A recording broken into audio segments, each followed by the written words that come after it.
दोस्तों तो इस वीडियो में बात करेंगे एमवी फोटोवोल्टिक आईपीओ के बारे में। तो जानेंगे कि कंपनी का बिजनेस कैसा है, इसके फाइनेंशियल कैसे हैं।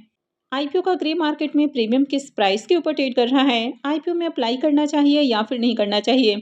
तो इससे पहले कि मैं वीडियो को शुरू करूं, अगर आप इस चैनल पर पहली बार विजिट कर रहे हैं या फिर आपने चैनल अब तक सब्सक्राइब नहीं किया है तो चैनल को सब्सक्राइब कर लें और वीडियो को भी लाइक कर दें।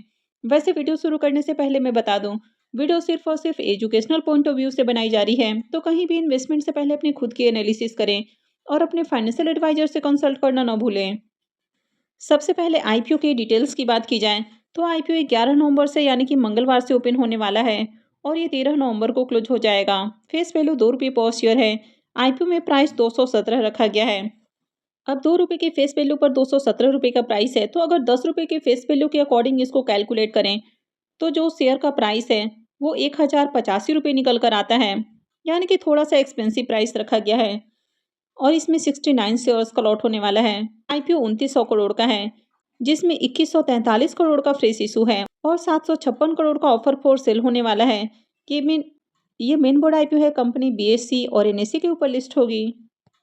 अब इस आईपीओ में रिजर्वेशन पोर्शन को देखें तो इसमें क्यूआईबीएस के लिए 75% का पोर्शन है, रिटेलर्स के लिए मात्र 10% का पोर्शन है और एचएनआईज के लिए 15% का पोर्शन है। अब कंपनी के बिजनेस के बारे में बात करें तो कंपनी 2007 में इनकॉर्पोरेट हुई है। तो ये एक रिन्यूएबल एनर्जी सेक्टर में काम करने वाली कंपनी है, यानी कि कंपनी सोलर एनर्जी से रिलेटेड काम करती है। तो कंपनी सोलर पीवी मॉड्यूल और सेल की मैन्युफैक्चरिंग करती है। फाइनेंशियल 25 तक कंपनी के सोलर पीवी मॉड्यूल की कैपेसिटी 7.80 गीगावाट है, वहीं पर सोलर सेल की कैपेसिटी 2.94 गीगावाट की है। तो ये जो कंपनी है ये सोलर पैनल यानी कि जो फोटोवोल्टिक मॉड्यूल्स होता है और जो सोलर पावर सिस्टम होता है तो उसकी मैन्युफैक्चरिंग करती है और साथ में इंस्टॉलेशन भी करती है। तो कंपनी के प्रोडक्ट पोर्टफोलियो में मोनोफेशियल, बायोफेशियल और टॉपकॉन मॉड्यूल्स देखने को मिल जाता है और साथ में सेल्स की भी मैन्युफैक्चरिंग करती है। कंपनी सोलर पावर मैन्युफैक्चरिंग के अंदर जो हाई एफिशिएंसी वाले सोलर पीवी मॉड्यूल्स होते हैं तो उनकी मैन्युफैक्चरिंग करती है, यानी कि सनलाइट से इलेक्ट्रिसिटी जनरेट करने वाले जो मॉड्यूल्स होते हैं कंपनी वो बनाती है। इसके अलावा कंपनी सोलर पावर प्रोजेक्ट में ईपीसी रिलेटेड सर्विसेज देती है, जैसे कि सोलर प्लांट के डिजाइनिंग, इंस्टॉलेशन और साथ ही मेंटेनेंस से भी रिलेटेड कंपनी काम करके देती है। इस कंपनी की 4 मैन्युफैक्चरिंग फैसिलिटीज हैं, जिनमें से 2 कर्नाटक के अंदर है और इस कंपनी का जो हेडक्वार्टर है वो भी कर्नाटक में ही है। अब कंपनी के क्लाइंट लिस्ट में आपको इंडिपेंडेंट पावर प्रोड्यूसर कंपनियां देखने को मिल जाती है, तो कंपनी का क्लाइंट बेस काफी शानदार है, यानी कि बड़ी बड़ी कंपनियां इसके क्लाइंट लिस्ट में देखने को मिल जाती हैं। तो इसमें Ayana renewable power, clean max enviro, hero rooftop energy, Prozeal green energy, KPI green energy, Aditya Birla renewable energy, तो काफ़ी सारे यहाँ पर बड़े बड़े नाम देखने को मिल जाते हैं। तो कंपनी अब तक 525 कस्टमर्स को सर्व कर चुकी है। अब कंपनी के अगर कॉम्पिटेटिव स्ट्रेंथ की बात करें तो company second largest pure integrated solar PV module और सेल्स की मैन्युफैक्चरर है। और वहीं अगर सोलर पीवी मॉड्यूल के डिलीवरिंग क्वांटिटीज़ के अकॉर्डिंग बात करें तो ये one of the largest player है। कंपनी टॉपकॉन सेल्स टेक्नोलॉजी के अंदर काम करने वाली कुछ अर्ली मूवर्स कंपनियों के अंदर देखने को मिल जाती है, तो इसका भी इस कंपनी को एडवांटेज है। अब कंपनी गवर्नमेंट के पीएम कुसुम योजना और पीएम सोलर घर स्कीम्स के अंडर भी काम करते हुए देखने को मिल जाती है। तो कंपनी के पास गवर्नमेंट का भी कई सारा ऑर्डर है, यानी कि जो भी गवर्नमेंट के प्रोजेक्ट होते हैं तो कंपनी उनमें भी काम करती है। तो कंपनी के अगर ओवरऑल बिजनेस की बात की जाए तो अच्छा बिजनेस है और लॉन्ग टर्म में इस तरह की कंपनी अच्छे रिटर्न बनाकर दे सकती है। हालांकि ये कोई रिकमेंडेशन नहीं है।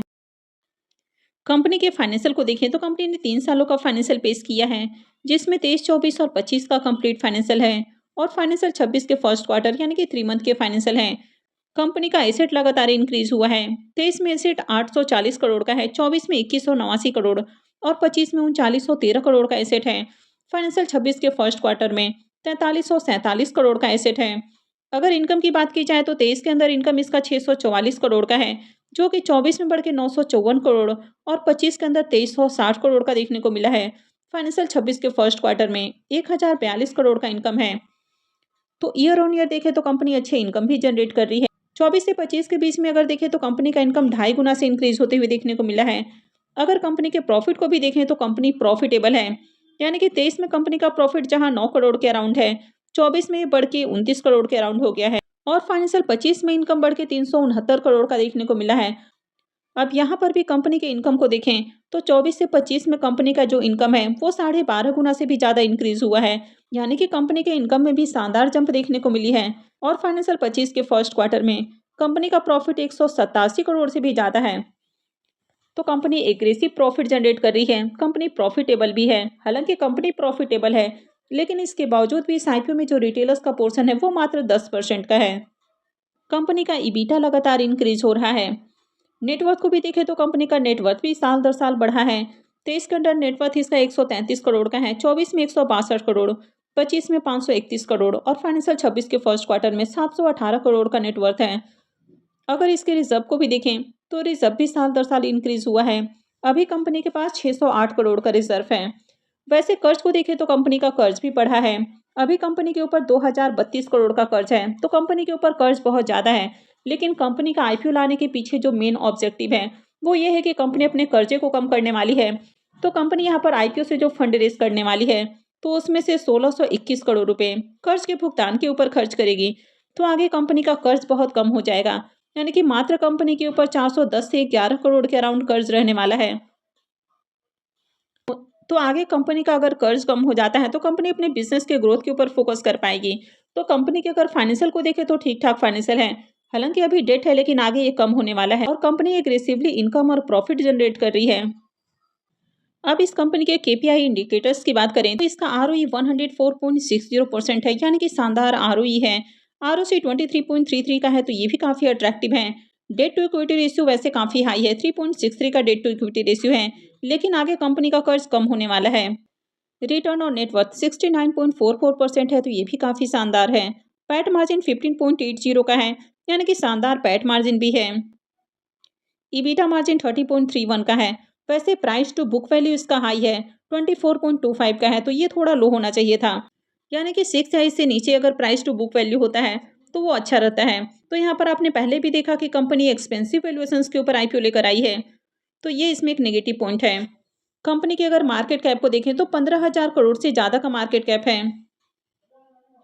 अब अगर इसके पी मल्टीपल को देखें तो कंपनी का पी मल्टीपल 34.9 का है। तो कंपनी थोड़ी एक्सपेंसिव वैल्यूएशंस के ऊपर आईपीओ लेकर आई है। तो चलिए एक बार इसको इसके लिस्टेड पीयर कंपनियों से कंपेयर करके देख लेते हैं। तो कंपनी का पी मल्टीपल 34.9 का है। वेबसोल एनर्जी का पी मल्टीपल 33.83 का है। वारी एनर्जी का 50.47 का, आरएस प्रीमियम का 51.30 का, विक्रम सोलर का 70.97 का और सात्विक ग्रीन एनर्जी का 27.49 का पी मल्टीपल है। तो यहाँ पर कंपनी के अगर लिस्टेड पीयर कंपनियों से कंपेयर करें तो बहुत ज़्यादा एक्सपेंसिव वैल्यूएशंस नहीं है, पर कुछ कंपनियों से एक्सपेंसिव प्राइस रखा गया है, यानी कि सस्ता प्राइस नहीं रखा गया है।